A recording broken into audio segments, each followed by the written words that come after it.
It is early morning. Here's the Corvette. Engine's already pulled. I figured I'd give a little update on it.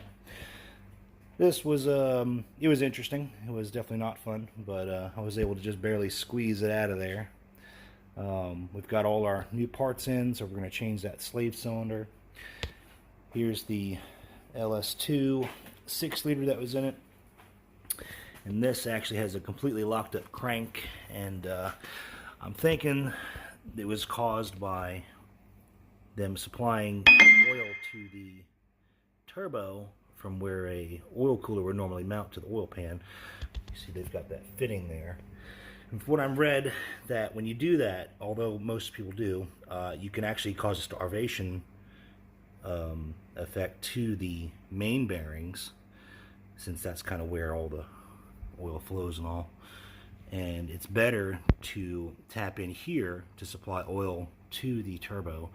And we're going to put an oil cooler on the new engine so that we don't have that happen again.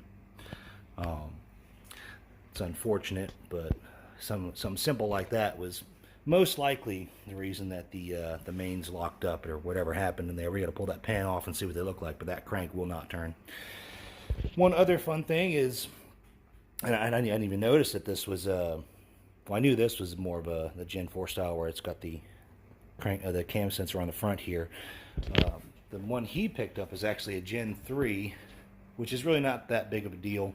We're just going to swap that cam sprocket, and we'll get a plug for back here, and we'll use the timing cover off the Corvette engine there, and that'll allow us to still do everything we're trying to do here with it. But we'll have to change some stuff in the Terminator for this, and yeah, and that'll be it. We've got pretty much all the parts we need. We got a new clutch that can hold a little bit more power, and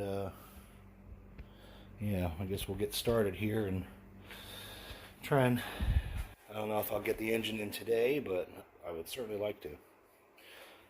So, but I've also got some other stuff for cooling to help hopefully get some better flow in here. I'm thinking the oil cooler is going to make a big difference. He would say if he pushed it a little hard on the streets, it would get a little hot when he would come to a stop. So oil cooler might on its own help with that. But we've got a different radiator going there, and you know, if I got to make modifications to the turbo because it sits really tight, you know, we'll do that as we get there.